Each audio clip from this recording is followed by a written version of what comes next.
Thank you for joining us in this broadcast. It's our privilege to serve you through this ministry of studying God's Word online. Now, it's encouraging to know that there are people watching us not only here in the Greater Toronto area, but also from different parts of the world. So why not type in where you are watching us from, so together we can praise God for this time in the Word. Friends, as we all know, we live in a world where there is so much uncertainty. You know, this pandemic has exposed our many insecurities. There are people who are insecure about their future. People are insecure about their job. People are insecure about their health. People are insecure about their business. People are insecure about their relationships. Now, it's hard to really enjoy life if you have all these uncertainties, isn't it? And so we thank God that we have a book in our Bibles that talks about certainties. The Apostle John wrote this short letter called 1 John.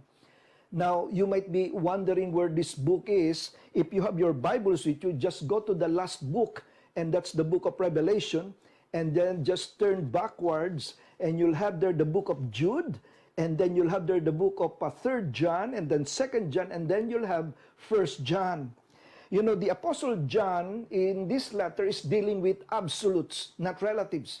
He's dealing with certainties, not opinions. And this is to assure us of to whom we belong, to give us confidence in our walk, to give us boldness to face the future, to help us live our lives to the fullest, even in the midst of this pandemic, knowing that we are safe in His keeping and secured in His love. You know, this book of 1 John is just appropriate if you want to talk about certainties. Friends, Christianity from its beginning was based on absolutes.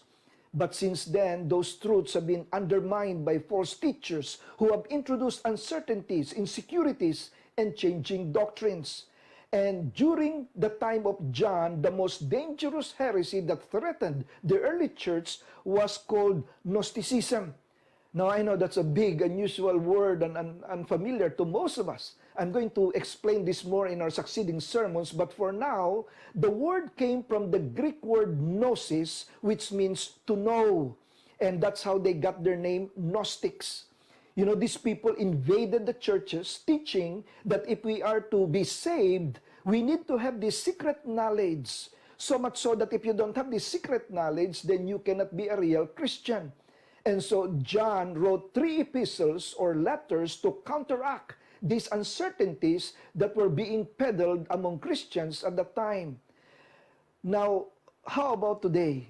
You know, friends, it's sad, but even today there are Christians who are living in uncertainties.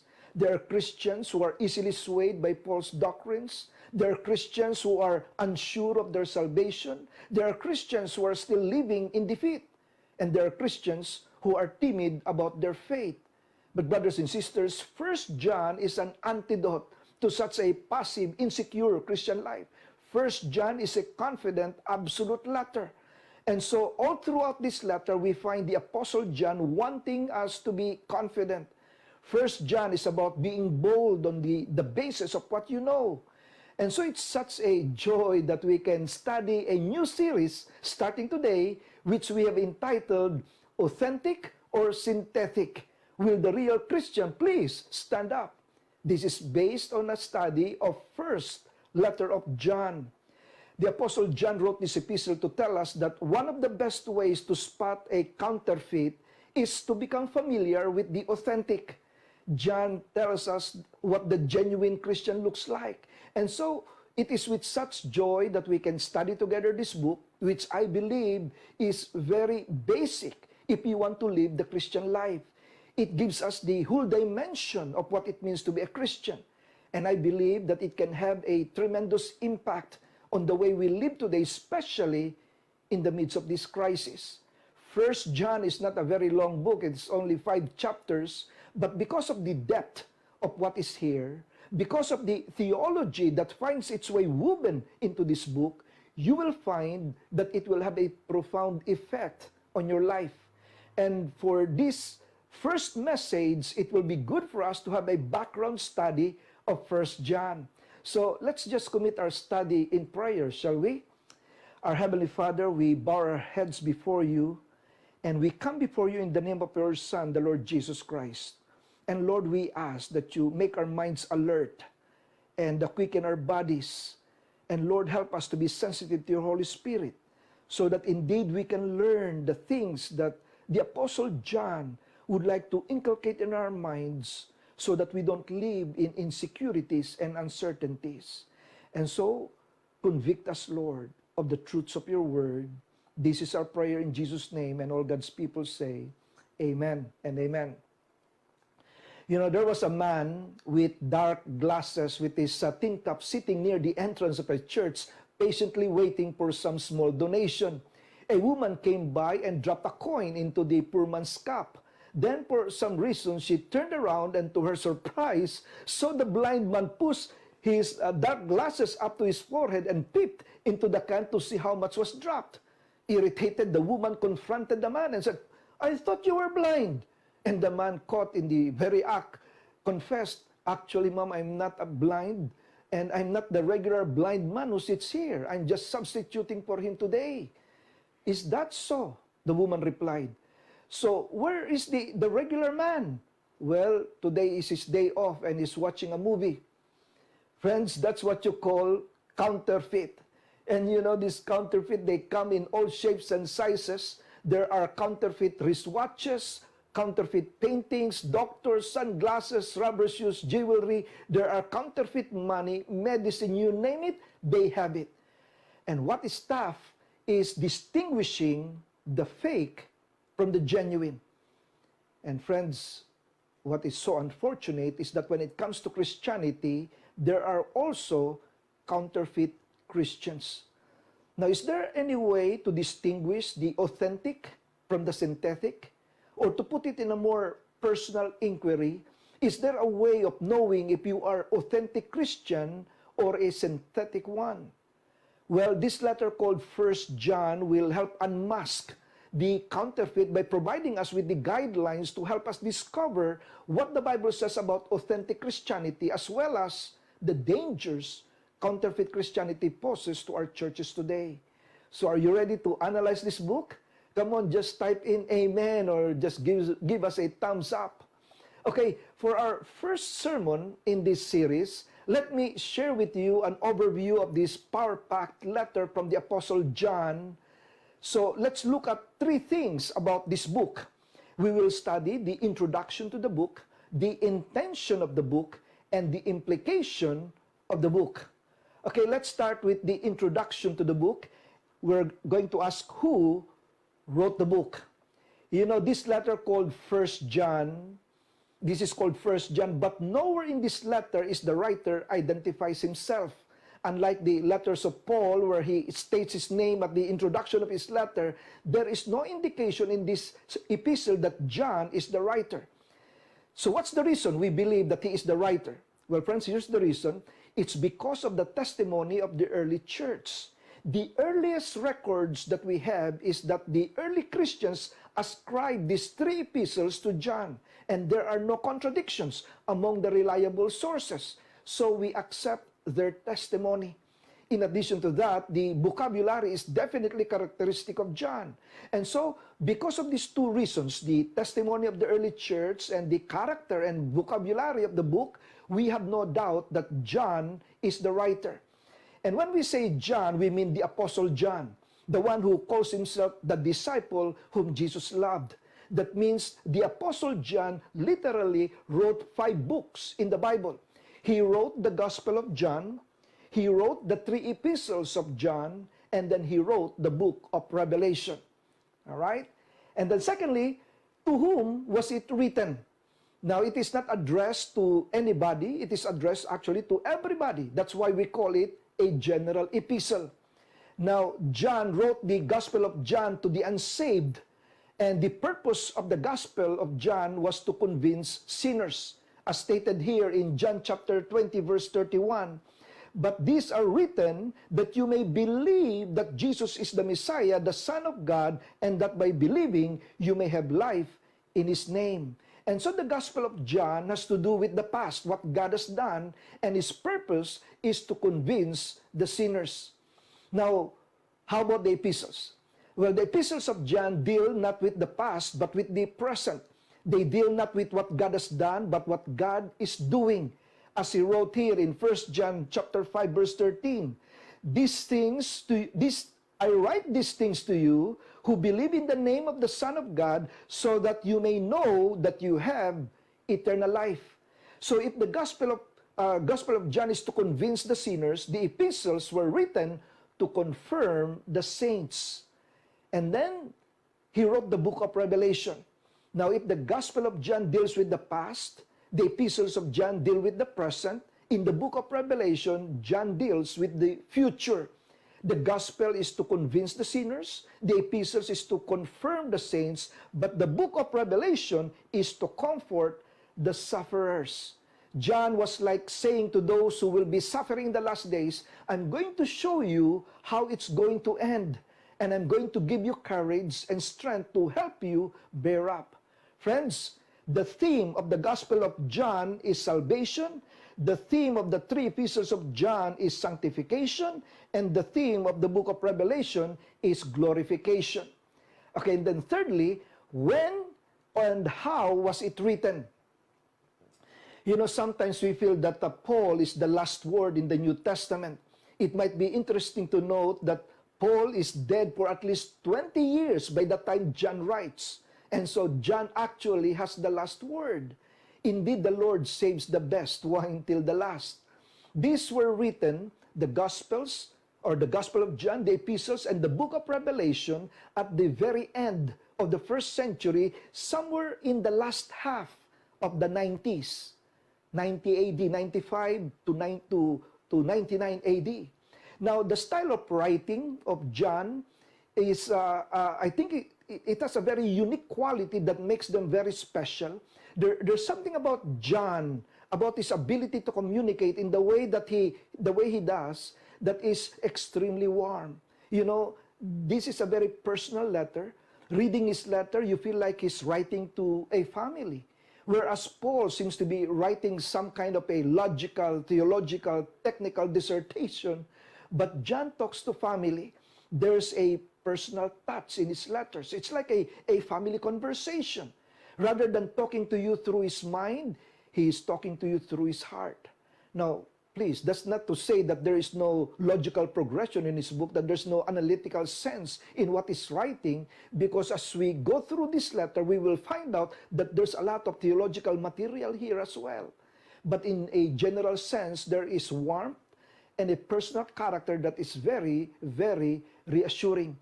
Another thing that I like about the Apostle John is that everything for him is black and white. You know, there's no gray area for him.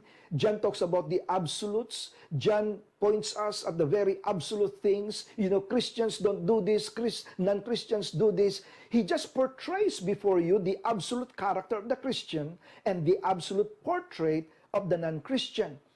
And he doesn't fool around with the exceptions. Everything is very certain. And he speaks without wavering. He speaks with a tremendous amount of certainty. So that's the introduction to the book. Now let's look at the intention of the book. The Apostle John has in mind some very specific things that he wants to share with Christians everywhere, whatever your situation is, so that you can live confidently. Now, the great thing about John is that he tells his audience exactly why he is writing. So we don't have to guess or speculate what his purpose or purposes are. The first purpose of John in writing this book is found in 1 John chapter 1, verse 4. It says, we write this to make our joy complete. Friends, the first intention of the book is to make us happy. To make us happy. Do you know that God wants His people to be filled with joy? You know, a miserable Christian is a contradiction of terms. And yet there are people today who claim to be Christians and yet they are miserable. They're always complaining and critical about something or someone. You know, there is no sweetness in their words and in their personality. They're so pessimistic. You know, they're easily offended. They harbor grudges and bitterness in their hearts. Their countenance is a good advertisement for a funeral service. Now, that is not to say that we don't mourn, because we do. There are times we feel sad and go through some tough times, but behind the dark clouds of sorrow, there is a shining sun of assurance that God is still in heaven and totally in control. And so behind the sorrow is the joy of assurance that everything will turn out for good. Now, if you study what John said here in 1 John, you're going to have fullness of joy. And if you don't have it, then he will show you what's interfering in your spiritual life, because John says we ought to have joy. Now, the second purpose of John in writing this letter is found in 1 John chapter 2, verse 1. He wrote, "My dear children, I write this to you so that you will not sin." Friends, the second intention of the book is to make us holy. He is writing to prevent sin. And if you were to understand what John says in this little epistle of 1 John, you would live a holy life. He is writing to promote holiness. Now, we're not talking here about sinless perfection. He is not saying in this letter that we are sinless. No. But what he is saying is that we can sin less. And you see, friends, an authentic Christian is growing to be more like the Lord Jesus Christ. The Apostle John is going to elaborate it here in his letter that you and I can seriously question the reality of anyone's claim to be a Christian if there is no accompanying change. The Bible makes it very, very clear, friends, that you and I cannot be saved and remain in our sins. And so if I ask you right now, since you became Christian, what sins has Jesus already saved you from? Are you more loving now? Are you more humble now? Are you more honest now? Have you given up gossiping? Have you stopped visiting pornographic websites? Brothers and sisters, I'm here to tell you that nothing is more tragic than a Christian who is wallowing in sin. A Christian who is living a defeated life, burdened by guilt, distorted by bad habits, ravaged by a bad conscience, hardened by self-indulgence, and disfigured by sin. The intention of this book is to make us happy and to make us holy. And then thirdly, we find here, his intention is to make us hopeful. We find this in the last chapter, 1 John chapter 5, verse 13, where he said, "I write these things to you who believed in the name of the Son of God," and then look at these words, "so that you may know that you have eternal life." As we all know, people want some kind of assurance about the future, some kind of security. An authentic Christian is someone who is secure that his destiny is in the hands of a loving God.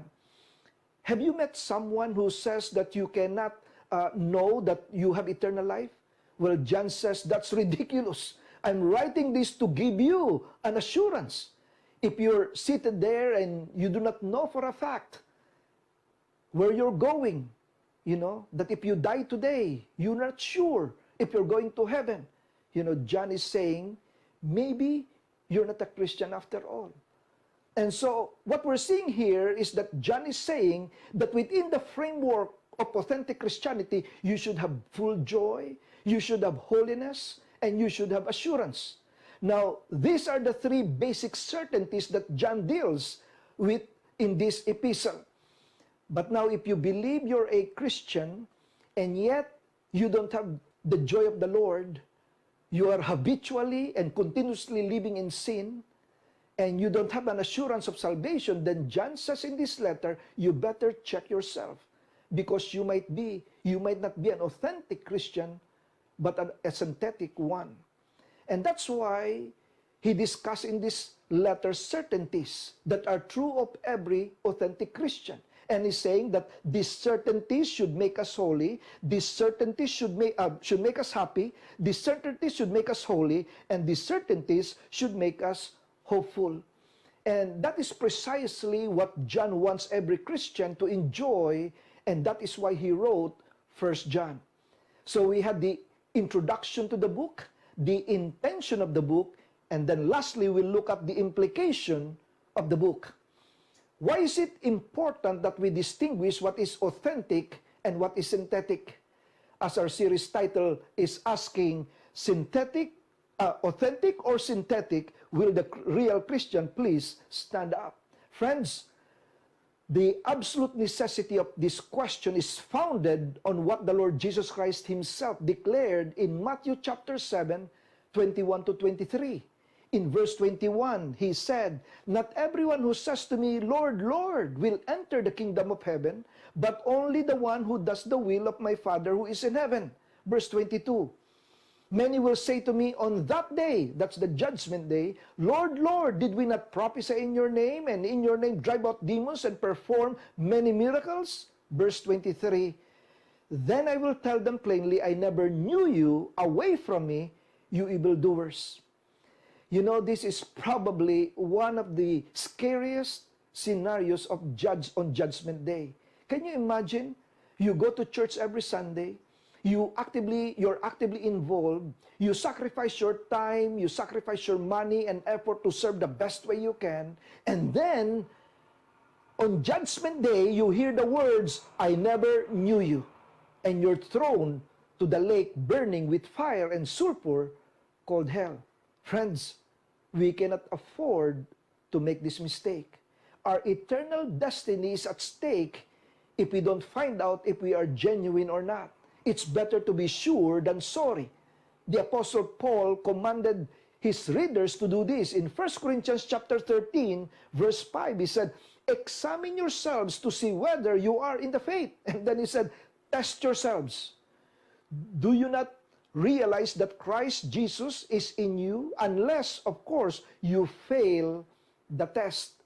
And this is exactly what the Apostle John is doing in this letter. He is providing us the tests to help us determine if we are authentic or just synthetic. In order to bolster their assurance, he gave them 3 litmus tests, how they could know that they were the children of God. The first litmus test is the doctrinal test, and that is with regards to the person of Jesus Christ. You know, this test is with regards primarily to our view of who the Lord Jesus Christ is, which we will take up in our succeeding sermons. But you know what, friends, you might be surprised to know that there are different views about Jesus Christ. Like the Jesus the Mormons believe in their doctrine is the spirit brother of Lucifer. Now, that's not the Jesus we believe in. The Jesus of the Jehovah's Witness is only a man, nothing more and nothing less. Friends, what we believe about the Lord Jesus Christ, who He is the first test of Christian authenticity. Now, secondly, the Apostle John in this letter gives us another test. And this one is the personal test, and that is with regards to the practice of sin. We find in this test, right throughout this book, and we'll discuss this again in the succeeding sermons, but basically what John is telling us is that you can't call yourself a Christian even if you believe the correct doctrine, and yet you habitually, continuously practice sin. And finally, the third and last test the Apostle John points out in this letter is the relational test, and this has to do with the presence of love. Friends, the third test has to do with how you and I relate to others. Because a holy life is not just all about you and how you live, but it also entails how you react, how you relate towards others, particularly your brothers and sisters in Christ, and even those outside in the world. You see, the full experience of the Christian life is predicated on all 3. The doctrinal belief about Jesus, our personal life of obedience, and our relational experience that is characterized by love. And John says in this letter that you must have all 3. Those 3 things which are manifestations of true spirituality. Those 3 things that are the tests of authenticity. Those 3 ways to tell a believer he has a proper belief about Jesus Christ, he obeys the Word of God, he loves his brother and sister. When all 3 of those things operate, then friends, you will know full joy in the fellowship, you will experience holiness, and then love will have that assurance. These are the byproducts, my friends. And so, if your life if in your life there is the absence of joy, if in your life there is the absence of holiness, if in your life there is the absence of love, then you have to go back to these things. Either your Christology is faulty, your obedience is faulty, or your love is faulty. Those are the three dimensions we all have. You see, doctrinal is towards God, personal is towards self, and relational is towards others. Those are the three dimensions of authentic Christianity. And the Apostle John, over and over again, says in this letter, he is saying that these three things must be present, and then these certainties will produce three things. These certainties will make us happy, these certainties will make us holy, and these certainties will make us hopeful. And so John in this letter, he hits hard, he's pounding about the person of Christ, and he discusses this throughout his letter. He hits hard about the practice of sin, and friends, he hits hard about the presence of love. Those are the true tests of an authentic Christian. And so friends, if you come across a guy who says he's a Christian, and he doesn't believe that Jesus Christ is God, the second person in the Trinity, John says, cross him off. He's synthetic, not authentic. If you come across a guy who says he's a Christian, but is habitually and continuously living in sin, John says, cross him off. He is synthetic, not authentic. And if you come across someone who says she's a Christian, and she cannot love a brother, she cannot love a sister enough to forgive them, John says, cross them off. He is a fake, she is a fake. Do you get the argument of the book? These three tests are the tests of authentic Christianity. And brothers and sisters, that's what this sermon series is all about. It's determining who is authentic and who is synthetic.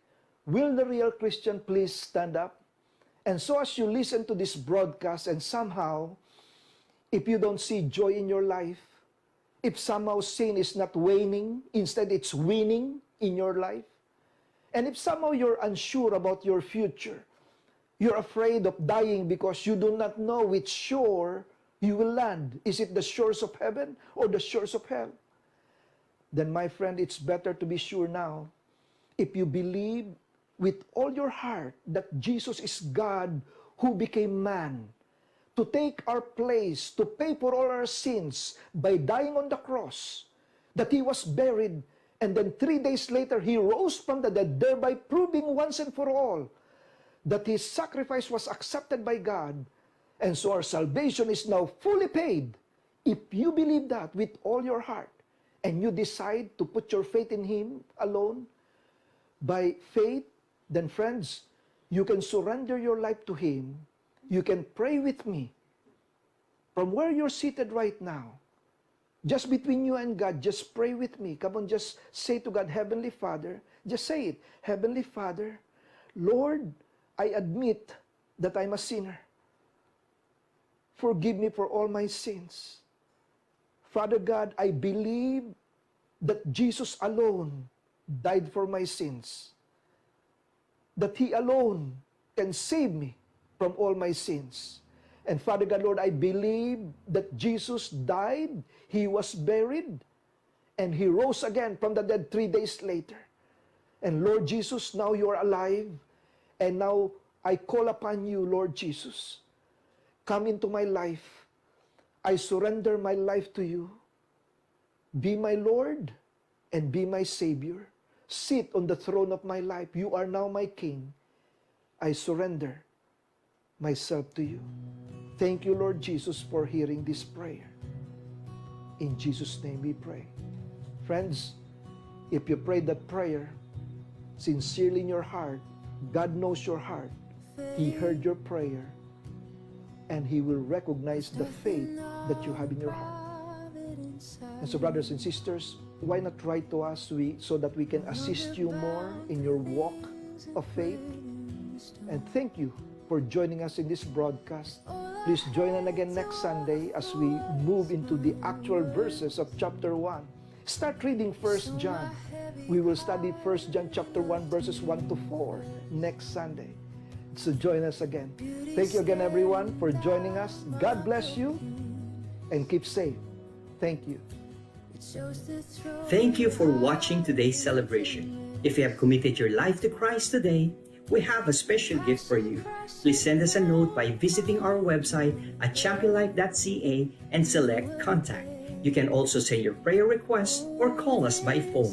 And remember, you can give your tithes and offering through our website, text to give, use the Champion Life Center app, or e-transfer. Just make sure to select the location that you are giving to. And lastly, don't forget to follow us on our social media pages. This is the best way to stay updated and engage with our Champion Life community. And we want to stay connected with you.